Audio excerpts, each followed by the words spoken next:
So you're living in a country that doesn't even spend dollars, and then you're thinking about how to make $1 million when you've not even made $1 million in your local currency. Are you a joke? What's up, guys? This is Kojo FOREX, aka GBP Legend, aka Market Sniper, aka King of Blues.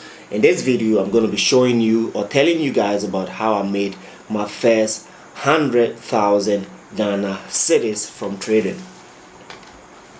You guys know I've been doing it. I'm the realest trader you can ever come across. I always put it out as it is for you guys, right? I make things extremely simple and then let you guys face reality as much as possible, because I'm not trying to like bullshit you guys, sell you guys dreams, make you have that trader millionaire personality perspective sort of, right? That is being sold across all social media, YouTube, Instagram, Facebook, everything. Everybody telling you you can make $1 million from trading, you can do this from trading, you can do that from trading, living that private jet lifestyle and stuff like that, right?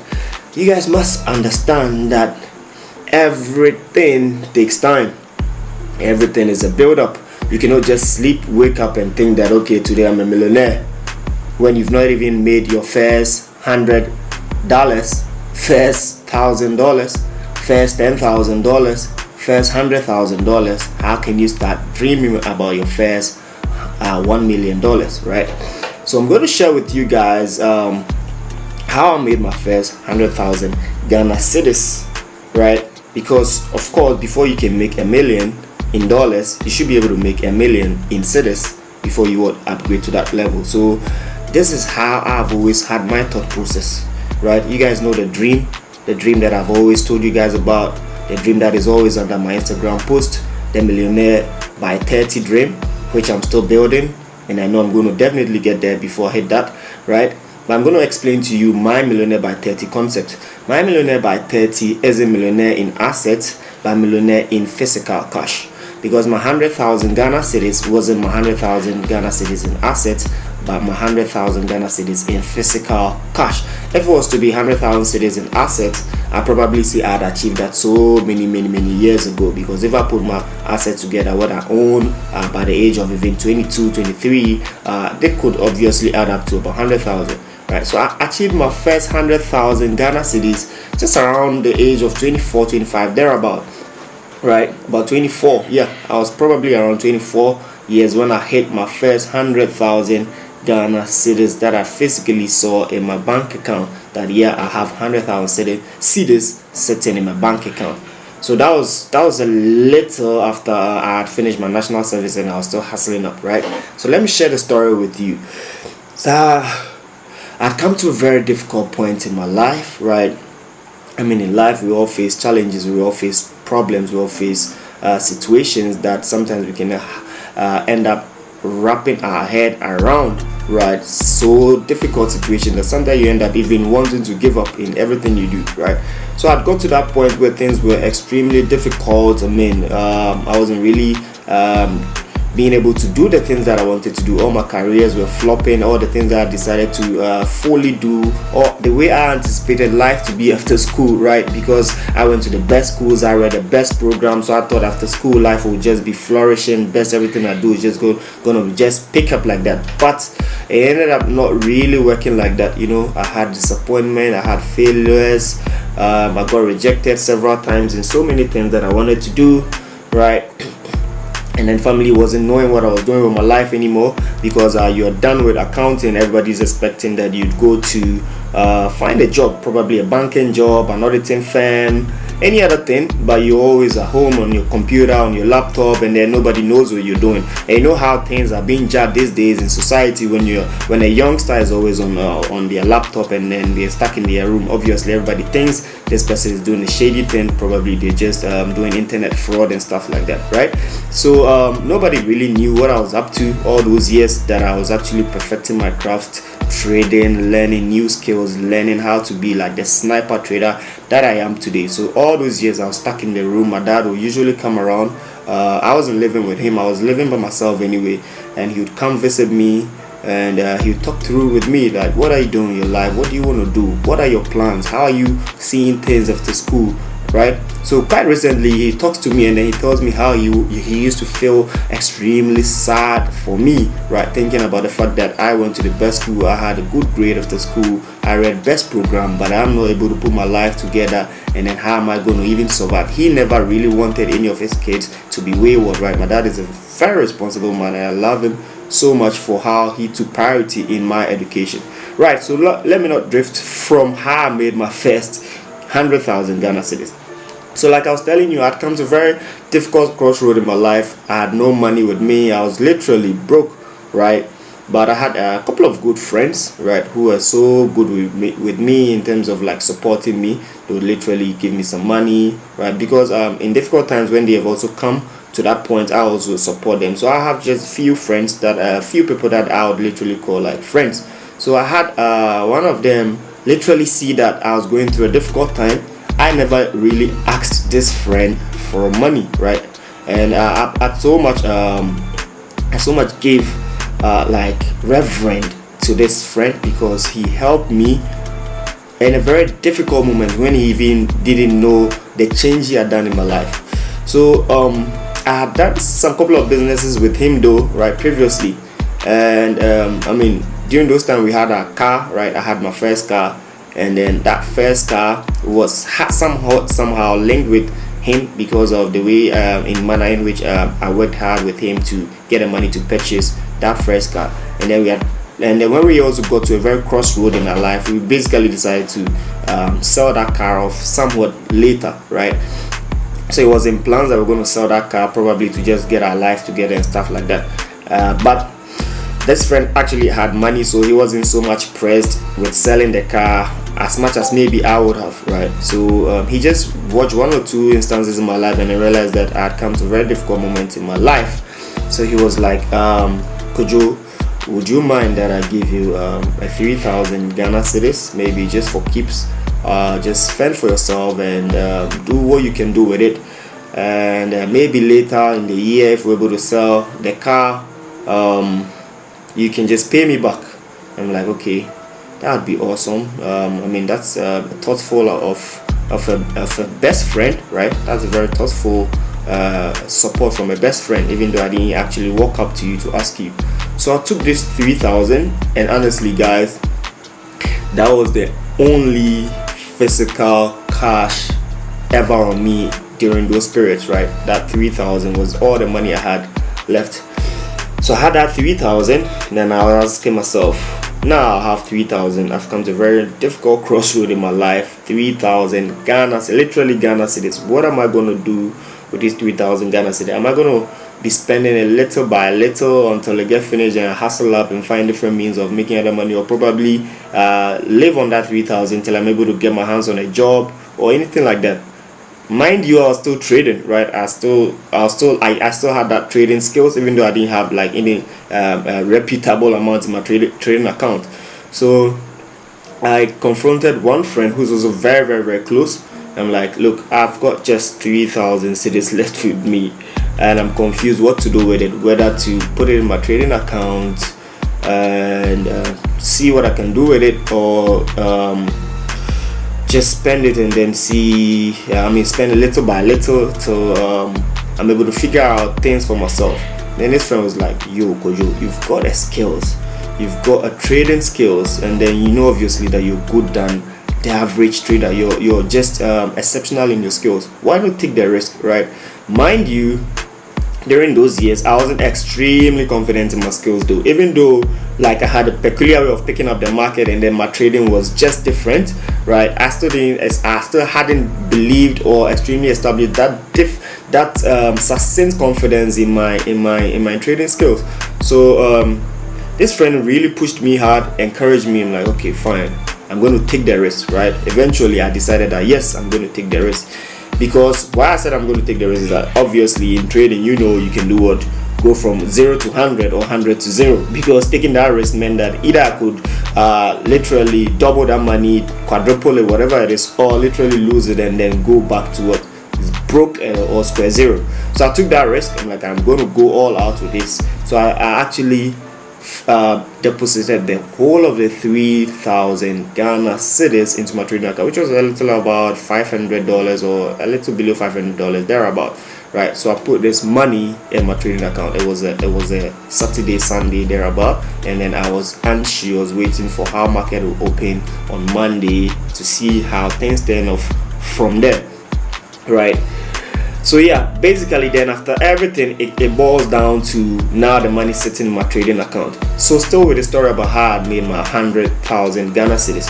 So yeah, like I said, I didn't want to classify my first 100,000 in terms of asset, like okay, I have a car, I have this property, I have a laptop, I have this, I have that. No, I wanted to see that physical cash in my bank statement, in my bank account, right? So when that 3,000 Ghana cedis was in my trading account, when I had a little over $500, right, equivalent to 3,000 in my trading account, next Monday when market had opened, I started actively trading. I wasn't even swing trading then, I was actively day trading. So I literally, my point of focus in terms of currency pair that I was trading much was the pound pairs. So I'd literally be trading GBP USD, trading GBP JPY, right? In the first day, I made about 900 Ghana cedis, right? So what I decided to do thereon, which is something I've shared subsequently on YouTube, on Instagram, right, tricks about how I accumulate money in the market, right, was I plan to treat that cash as a petty cash, right? Petty cash, if you know a little bit about accounting, then you know what I mean by petty cash. Petty cash is always refunded, right, or reimbursed, right? So if in accounting terms you have a petty cash of 10,000, anytime you spend that 10,000 to, let's say 8,000, 9,000, at the end of the accounting period you're supposed to get reimbursed to 10,000 for those petty expenses. But this time I was taking it in the reverse way, that anytime I have 3,000 as my buffer, anytime I make anything above the 3,000, at the end of the day I'm going to withdraw that cash and then save that cash in my bank account, right? So if in a day I make 2,000 Ghana cedis, I'm going to withdraw that 2,000 as profit from the 3,000 and then directly deposit it into my bank account, right?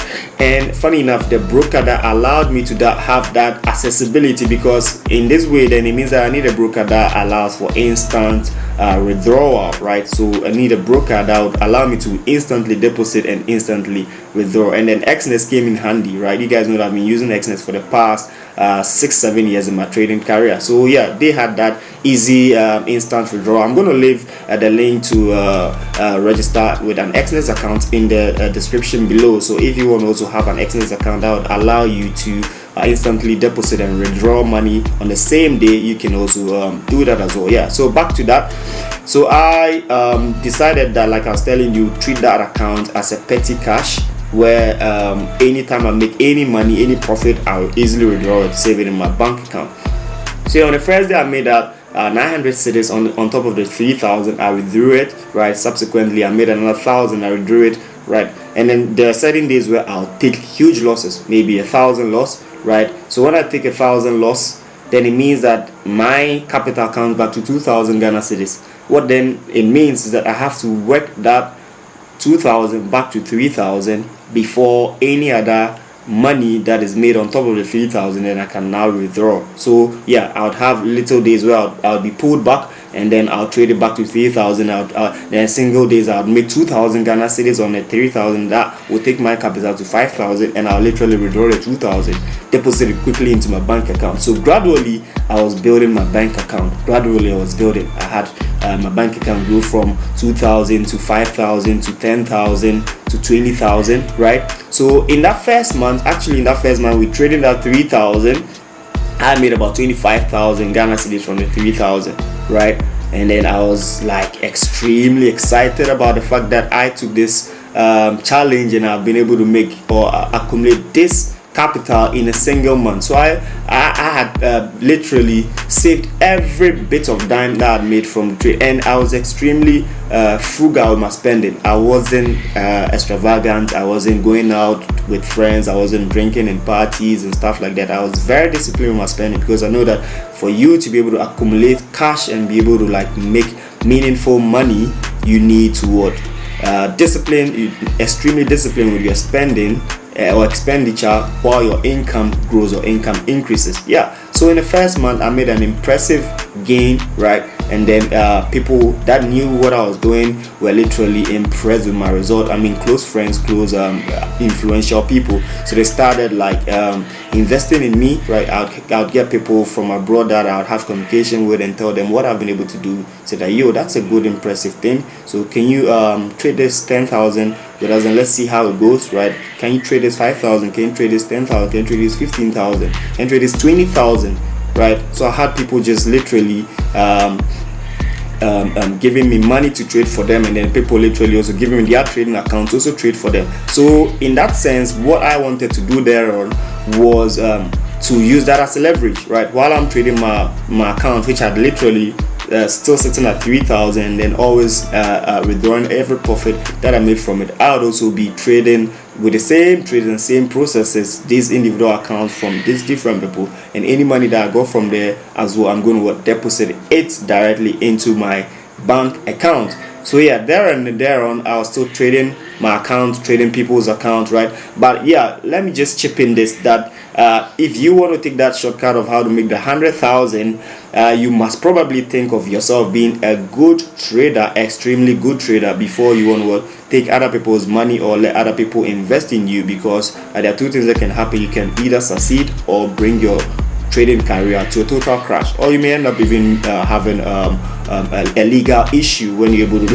when you do not take care and then you blow somebody's money, hard-earned money, right? So you should be careful with that point anyway. But I believed in myself. I mean, I'd gone through previous experiences that I shared in my first YouTube video with you guys, where I blew people's money, close friends though, and then some of them I helped them and then gave it back to them. But through all those experiences, I knew what to do and how to manage trading accounts and then funds from people, right? And then I had built my skills and knowledge in the market extremely well, that I understood risk management and how to just trade myself back into profit and all those things. So yeah, I wasn't really scared about when those people didn't matter to give me their money to also use that as a supplementary trading account to also trade and make profit.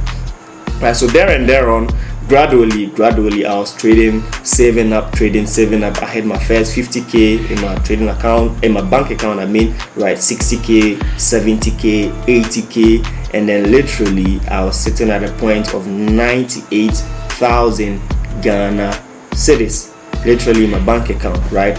And that was at last 4 or 5 years, June thereabout. That very first time that I made that amount was still in the middle of the year thereabout. I was extremely excited.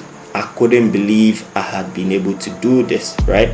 So I was asking myself that I'm literally 2,000 Ghana cedis shy away from 100,000 Ghana cedis in physical cash, not in assets, and then it belongs literally to me at this very young age, right? I know how people struggle to make even 1,000 cedis, 2,000 cedis, 10,000 to 20,000. I know a lot of people, a lot of youth that have less than 10,000 cedis sitting in their trading account, right, or in their bank account or wherever they are saving in, right? So I knew how extremely well I had done with myself to be able to have that amount of money sitting in my bank account at that age, right? So I was $2,000 shy away from that, and then indeed I was able to trade, make some movements, 1 or 2 things, and then I had that 2,000 cedis to top it up, and then eventually I saw 100,000. At the first day, I deposited that 2,000 plus in my bank account. Then the bank sent me a notification, text notification that this is your current balance, right? So I literally drove to an ATM first, and I slotted in my ATM card to see if indeed that 100,000 is going to reflect, and then indeed the 100,000 reflected, right? I was wowed, and then I drove off from there to the bank and then requested for my bank statement, so that I literally hold my bank statement and then see that indeed I have 100,000 cedis sitting in my bank account. Yeah, so that basically goes on to share with you the means or the process in which I went through to make my first 100,000 Ghana cedis, right? You know that from the way I shared this story, I told you guys before you can make $1 million, you should be able to make 1,000, you should be able to make 10,000, 100,000 before you think about what $1 million. And then when you're dealing with a currency which is not dollars in your local currency, think about making $1 million in your local currency before you think about making $1 million in dollars. So I went through that journey to make $1 million, and then I'm still going through that journey to make my first $1 million in dollars, not in assets or net worth, but in physical cash sitting right in my bank account. And obviously you guys are going to see me do that before the age of what, 30 years. Currently I'm 27, so you literally know that I have 3 more years to hit that mark, right? So yeah guys, I believe you guys got motivated with this, and then you've had an insight into how much my first 100,000 Ghana cedis. If you like this video, obviously you need to like it, share with your friends, right? Get inspired with it. Also don't forget to like and subscribe to this channel, and also click on the notification bell so that anytime I upload a new content, you will be notified that Kojo FOREX has uploaded a new content. Also don't forget to link up with me on all social media platforms, Facebook, Instagram, Twitter, wherever you are, at Kojo FOREX. My name is only Kojo FOREX, the only Kojo FOREX on Instagram, the only Kojo FOREX on Twitter, and then the only Kojo FOREX on Facebook. No underscore, nothing, no Kojo FOREX 1. That is simply KOJOFOREX. Also don't forget to click on the link in the description to join the Kojo FOREX Telegram community, where I've been doing enough wonders there for free, literally for free. We currently have about 11,000 people in that community. I'm looking for that community to grow to 20,000, 30,000, even 100,000 in the near months to come, right? So incredible things going on there. I share free signals, free trade signals, 1 to 3 trade signals every week for free for the community members, and I organize symposiums and training sessions, and then just basically an open session to talk about trading wise. And then I also usually have Instagram live sessions where I share insightful content about market and then how to think about the market, so that will be helpful to you. So yeah, basically if you liked everything that I'm doing and then you want to encourage it, share it, and then subscribe to this channel like I've said. And then yeah, basically peace out guys.